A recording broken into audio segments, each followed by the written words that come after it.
115, primer piso, natural como su gente.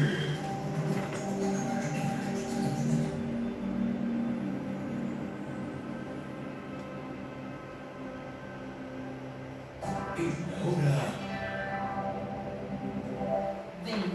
59 minutos.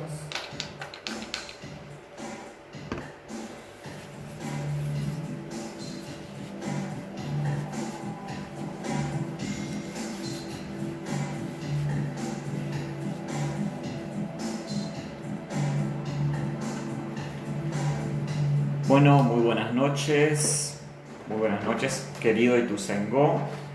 Estamos aquí en el Centro Cultural, en el primer piso del Centro Cultural, donde tenemos instalada nuestra amada radio 97.1 Paraíso Natural, habilitando nuestro nuevo horario, este nuevo espacio, también gracias a nuestro operador Nene Vera, que tiene disponibilidad horaria para atender a todos estos caprichos radiales, si se quiere, como para compartir con ustedes un nuevo lugar, un nuevo espacio de conocernos y de charlar un rato, ¿no? Bueno, mi nombre es César Iván Bondar, soy el coordinador de Educación y Cultura de la Municipalidad de Ituzaingó y pensaba justamente este nuevo lugar, este nuevo espacio auditivo que también lo estamos transmitiendo en vivo desde mis redes sociales, desde el Facebook César Iván Bondar, justamente como un espacio de encuentro acerca de las prácticas y creencias de la gran región guaraní, ¿no? De esta gran región guaraní que nos unifica y que nos hermana, no solamente desde el pasado lingüístico, desde el pasado si se quiere, de la imaginación y del gran componente que tiene que ver con el paisaje, con la flora, con la fauna, con los modos de ser y sentir el mundo, sino también que tiene que ver con lo que la gente dice, con lo que la gente hace, aquello en lo que la gente fundamenta su vida, su lugar, su espacio, y como decíamos en los spots de lanzamiento, cómo configura el mundo, el universo, cómo construye el universo. Y en la construcción del universo hay muchísimas cuestiones a tener en cuenta, ¿no? Es decir, lo que uno cree, lo que uno practica, lo que uno hace, lo que uno explora, que es lo que aquí justamente queremos también rescatar. El gran componente del folclore, es decir, el gran componente de los saberes y las prácticas del pueblo, y de cómo en esta gran región guaraní se entiende la relación entre los hombres, la relación del hombre con los personajes mitológicos, la relación del hombre con sus prácticas, con sus creencias, con sus modos de ubicarse con el mundo de lo sagrado, con el mundo de lo natural, con el mundo también, si se quiere, de la memoria y los recuerdos, ¿sí? Y hoy le quiero dedicar este primer programa a un componente muy, muy especial dentro de las prácticas y creencias de esta gran región guaraní. Y es el recorte de un tema que yo vengo trabajando hace muchísimo tiempo, hace ya más de 15 años que vengo indagando, vengo construyendo, publicando, desde mi rol de antropólogo, desde mi rol de docente también, y trabajando minuciosamente y con mucho respeto uno de los componentes más significativos, creo yo, de las figuras de la religiosidad, de las figuras, si se quiere, también de las prácticas y creencias de la zona que nos unifica. Y tiene que ver con la imagen, si se quiere, o con la imaginación religiosa, como decimos los antropólogos, acerca de la figura del angelito, ¿sí? Acerca de la figura del angelito y su relación directa con el componente de los niños difuntos, con absoluto respeto, con absoluto cuidado, si se quiere, como decimos los antropólogos, etnográfico y relativista. Hoy quiero compartir con ustedes algo de todo lo que de alguna forma vengo trabajando acerca del tema. Y para compartir con ustedes tengo muchísimas cosas aquí que vengo escribiendo hace muchísimo tiempo, pero también traje dos caballitos de batalla a los que siempre recurro cuando trabajo la dimensión del folclore, ¿no? Para aquellos que están viendo la transmisión en vivo lo van a poder ver, para aquellos que están escuchando se los voy a comentar, ¿no? Es decir, uno de ellos es el diccionario de práctica folclórica, su diccionario folclórico guaranítico de Miguel Raúl López Brear, que ya tiene varias ediciones, que es un diccionario donde ustedes van a poder encontrar muchísimas de las prácticas y creencias de la región guaraní. Y otro trabajo que me parece magnífico de poder indagar y leer y volver a leer, porque siempre redescubro cuestiones, es este, Folclore del Paraguay. Folclore del Paraguay es un trabajo de Dionisio González Torres, un magnífico trabajo de Dionisio González Torres acerca de los saberes del folclore paraguayo, pero que de alguna forma también son los saberes del el norte argentino por la relación que teníamos justamente en esta gran región guaraní, ¿no? Bien, y entonces, para poder hablar aquí del angelito, en primera instancia tenemos que entender algo. Repito siempre esto con absoluto respeto, con total cuidado de lo que uno está diciendo, ¿no? En primera instancia tenemos que pensar que hay ahí un componente indispensable para que nosotros podamos hablar de angelito, que tiene que ver haber pasado por el proceso de muerte. No es fácil para muchos hablar de la muerte.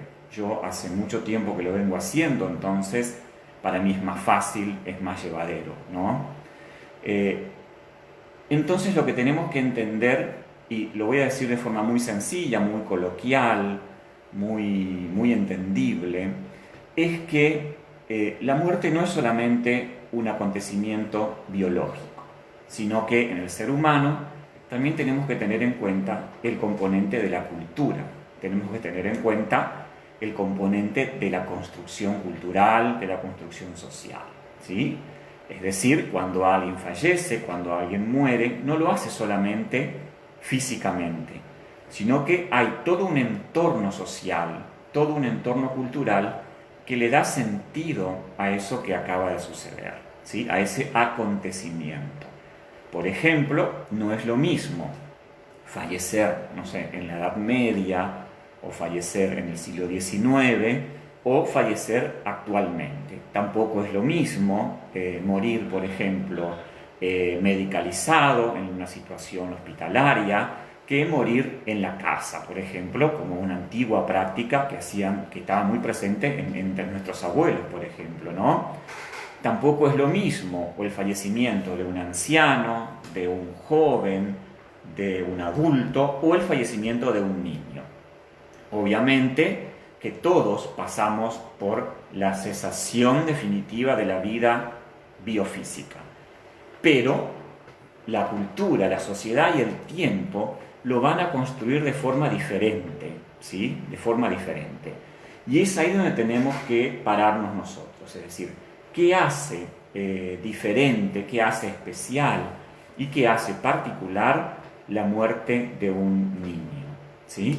Y es ahí donde hoy queremos de alguna forma charlar con ustedes, comentarles un poco todo esto, comentarles cuestiones que también ustedes ya las conocen, ya las saben, porque forma parte del imaginario correntino, del imaginario latinoamericano, porque es un concepto también no solamente de América Latina, sino también del viejo mundo, que es muy presente en las zonas de Portugal, en las zonas españolas, ¿sí? Es decir, es un componente muy presente en todo aquel lugar donde tuvo primacía y donde tuvo presencia el catolicismo, aunque también está muy presente en el mundo árabe esta idea del angelito, ¿no?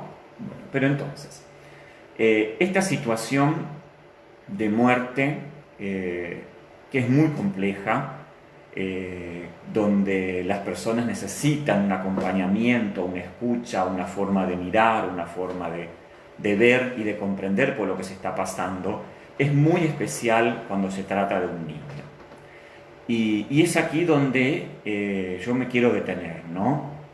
¿De qué hablamos cuando estamos hablando de la muerte de un niño entre la población bajo estudio, ¿no? Es decir, entre la población bajo mirada, reflexión, mirada, si se quiere, de respeto, de comprensión de la situación, ¿no?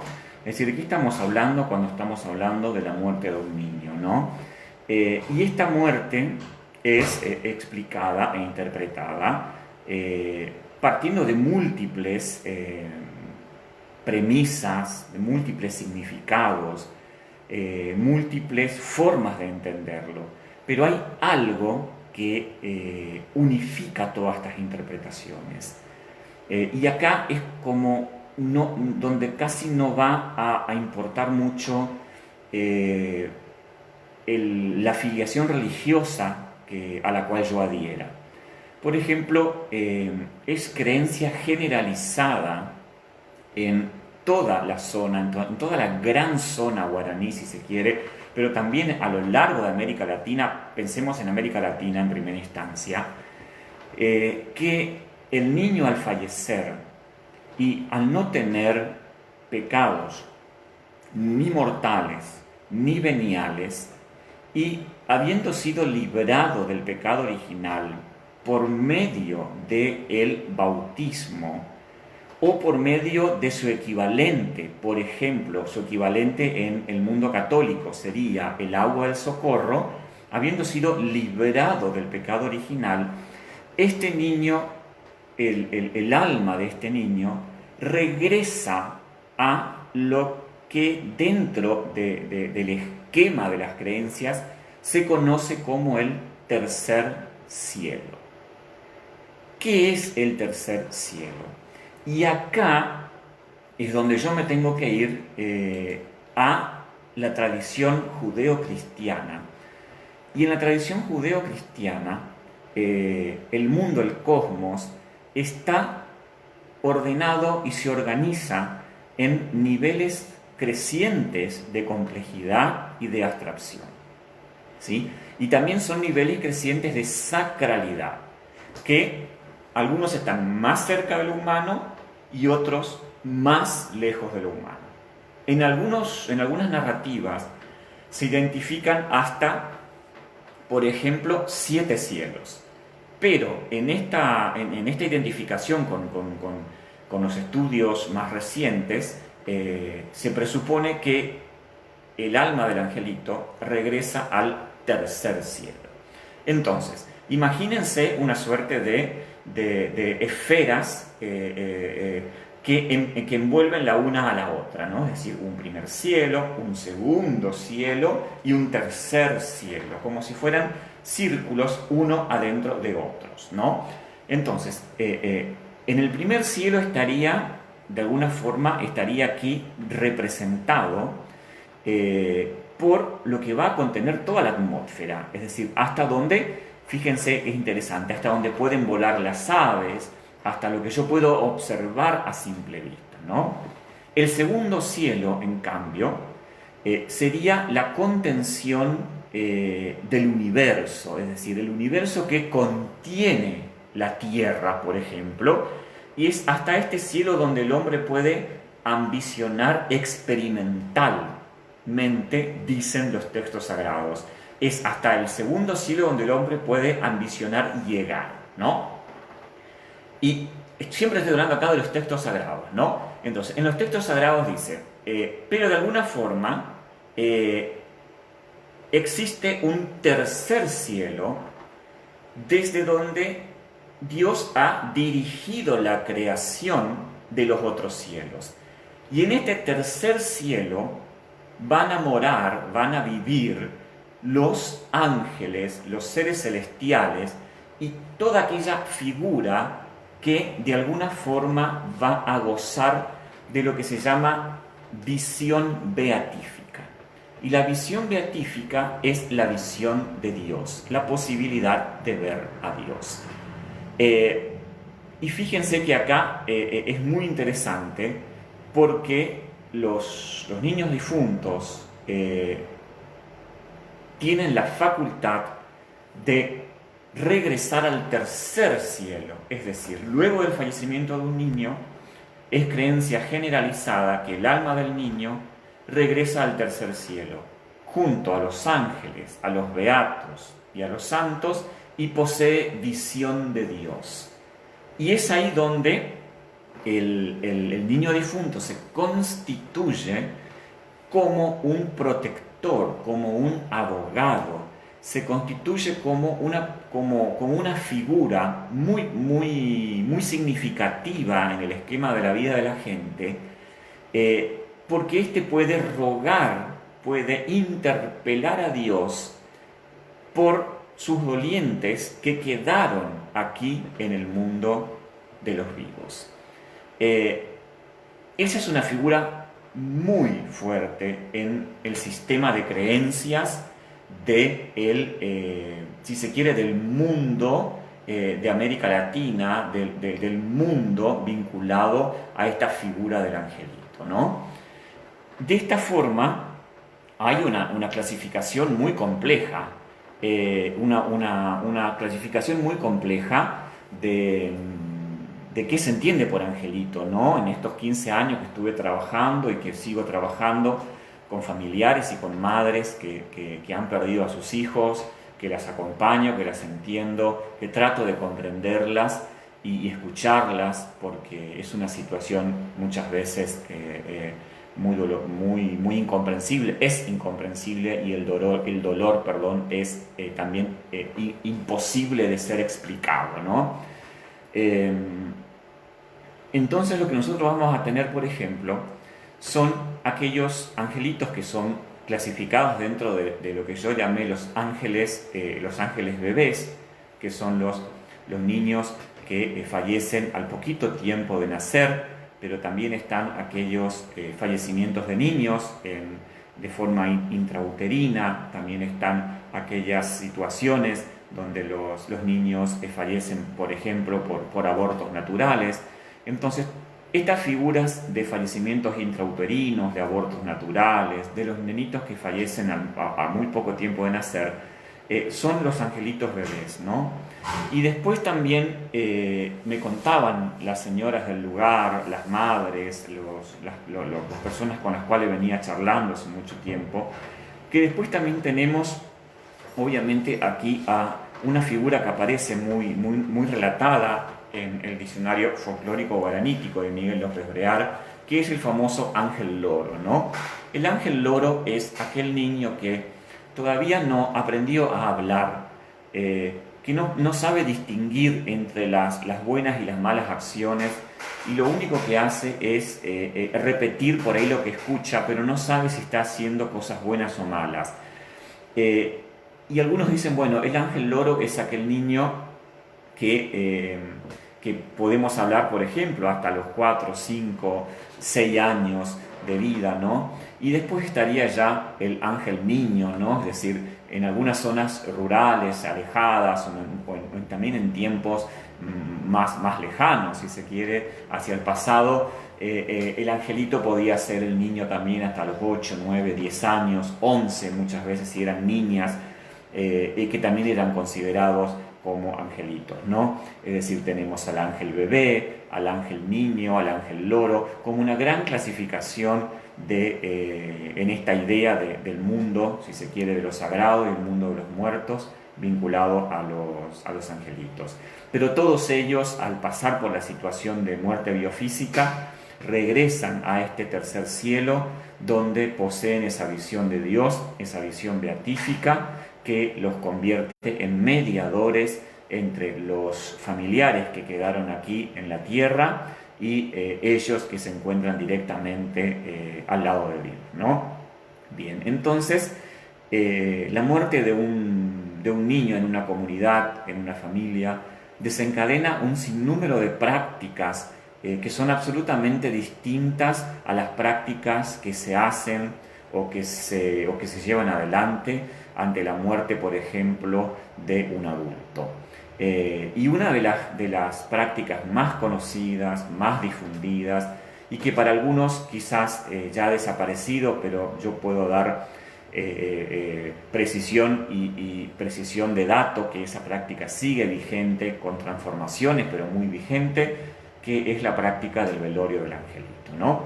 La práctica del velorio del angelito, que voy a charlarla con ustedes un poquito después del corte musical. Quiero saludar, ahí está Maximiliano Portel, que nos está siguiendo, también está Griselda Nacimiento, una gran compañera, una gran amiga de muchas experiencias, de andadas, de idas y venidas, vinculada también al Instituto de Formación Docente, que de alguna forma nos permite ir reconstruyendo estos espacios y estos espacios de memoria, ¿no? Así que un saludo a todos los que están conectados, viendo esta transmisión en vivo, y a todos los que están escuchando por la radio, ¿no? Vamos a hacer una pausita musical y ya regresamos con la narrativa acerca de qué vemos, qué entendemos por velorio del angelito.